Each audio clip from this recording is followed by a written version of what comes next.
शिवसेना आदेशावर चालणारा पक्ष आहे. निवडून आणणं हे आमच्या हातात आहे. यापुढचा निर्णय घेण्याचा अधिकार एकनाथ शिंदेंचा आहे. मंत्री शंभूराजे देसाई.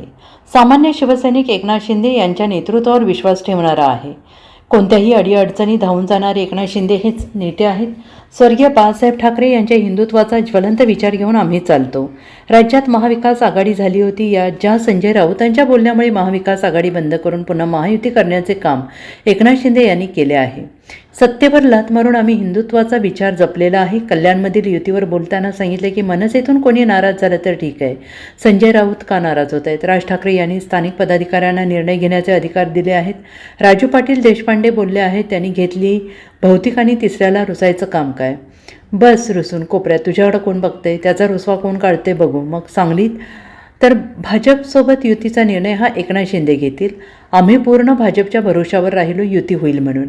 8 जागांवर बोलणी सुरू होती. एका रात्रीत काय झालं माहीत नाही, पण अचानक त्यांनी 2 जागा देणार असल्याचं सांगितलं.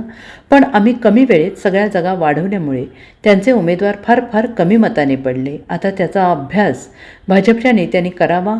महापालिकेचा महापौर ठरवताना लगेच विश्वासात आम्हाला घ्यावंच लागेल, असंही त्यांनी मत व्यक्त केलं आहे. हे बघा, मी तुम्ही पाहिलं सुरुवातीला मी होतो, पण अचानक पक्षाचा आदेश आला आणि नवी मुंबई 2 वॉर्ड मुंबईमधले आणि 1 वॉर्ड पनवेल महानगरपालिकेतला, अशी जबाबदारी पक्षानं या ठिकाणी माझ्याकडे दिली आणि पूर्ण वेळ तिथं थांबायला मला या ठिकाणी पक्षाकडनं सांगण्यात आलं. मी 39 उमेदवारांच्या प्रचारासाठी 5 दिवस मुंबईमध्ये, नवी मुंबईतून पनवेलला गेलो.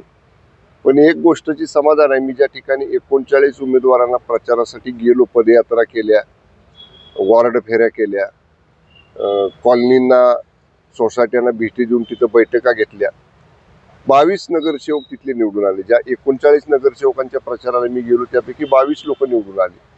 थोडा आम्हाला वेळ जर मिळाला असता, आणखीन 2 किंवा 3 दिवस जर मला सांगली मिरज कुपवाडामध्ये, तुम्ही बघितलं का आमचे पराभूत उमेदवार खूप कमी मताने पडलेले आहेत. म्हणजे ऐनवेळची आमची तयारी आहे. मी परत सांगेन, आम्ही पूर्ण भरोशावर राहिलो युती होईल म्हणून.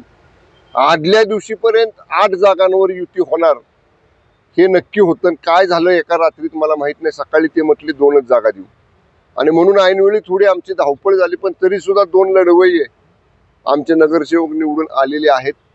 पण मी बोलणं योग्य नाही, पण आपणच माध्यमाने थोडं विश्लेषण करा की आम्ही सगळ्या जागा लढल्यामुळं भाजपच्या कमी मतात किती जागा पडल्या, म्हणजे आमच्या लढण्यामुळं त्यांचं काय, त्यांना नुकसान झालं का नाही हे त्याने आणि आता माध्यमांनी त्याचा विचार करावा. मी काय जास्त बोलणार नाही. पण आमचे जिल्हा प्रमुख इथं आहेत, आमचे स्थानिक जिल्ह्यातले आमदार सुहास भैया आहेत. आम्ही पक्ष वाढवू, पक्षाची ताकद वाढवू आणि नक्की तुम्हाला सांगू. आणि मी काय म्हटलं होतं आपल्याला की महापालिकेचा महापौर ठरवताना शिवसेनेला विश्वासात घ्यावं लागेल. तुम्ही संख्याबळ बघा, आज परिस्थिती तशी झालेली आहे. आम्ही काय अहमपणानं बोलत नाही. आम्ही काय कुठं म्हणजे आमच्याकडं सत्य काहीतरी किंवा आम्हाला काय वेगळं बोलायचं असं नाही. पण म्हणून वस्तुस्थिती जाणून घेतली पाहिजे. प्रॅक्टिकल फील्डवर काय परिस्थिती आहे त्याप्रमाणे राजकीय वाटाघाटी झाल्या पाहिजेत, एवढंच माझं मत आहे. बराच आठवडा झालेला आहे, ज्या पक्षाने तुम्हाला सन्मान वागणूक दिली तेही तुम्ही बोलताय, पण काय ठरलंय? म्हणजे काहीतरी साहेब सांगतील ना, शिंदे साहेब सांगतील. तुमचे मुंबईवरच सगळं ऐका की सगळ्या माध्यमांचे मुंबईत प्रतिनिधी आहेत. माननीय शिंदे साहेब मुंबईत आहेत. तुम्ही तुमच्या मुंबईतल्या प्रतिनिधीला सांगा. मुंबई मध्ये महापौर जर जमलं तरच त्याचं महाराष्ट्रावर त्याचं निगडीत असतं असं काय? बघा, शिवसेना आदेशावर चालणारा पक्ष आहे. शिवसेनेमध्ये मी म्हणलं ना, निवडून आणणं निवडून येणं हे आमच्या हातात आहे. पण त्याच्यानंतर निर्णय घेण्याचे अधिकार हे पक्षश्रेष्ठींना, पक्षाच्या नेत्यांना आहेत. आणि शिवसेनेचे मुख्य नेते माननीय शिंदे साहेबांना आहेत. साहेब देतील ना आदेश, काय द्यायचा तो तुम्ही बिलकुल चिंता करू नका. साहेब जो आदेश देतील तो परिपूर्ण करू आम्ही. तरी भाजपासोबत युतीबाबत आपण माझ्या मनात असून काय करता, साहेबांच्या काय मनात आहे कोणालाच माहित नाही. जोपर्यंत माननीय शिंदे साहेब बोलत नाहीत किंवा त्याच्यावर भाष्य करत नाहीत तोपर्यंत मी कसं बोलणार? काय एक शेवटचा प्रश्न आहे की मुंबईत जे महापालिका निवडणुका झाल्या त्यामध्ये भाजपच्या कुरघोडीमुळे 10 ठिकाणी एकनाथ शिंदे शिवसेनेच्या उमेदवारांना फटका बसला, पराभव झाला. आम्ही त्याचं विश्लेषण सुरू केलेलं आहे. आमच्या पक्षांतर्गत जी काय आमची टीम आहे, जी काय आमची यंत्रणा कमिटी आहे, की जी पराभूत जागांचं आणि विजयी जागांचं सुद्धा विश्लेषण करते, ॲनालिसिस करते. तो अभ्यास आमचा चालू आहे. पहिलं पक्षांतर्गत फोरममध्ये जी कोर कमिटी आहे किंवा जी स्थानिक कमिटी आमची आहे त्याच्यामध्ये ह्याच्यावर चर्चा होईल आणि मग त्या बाबतीतलं आम्ही भाष्य करू. Okay. Bureau report SPN Marathi, Mumbai.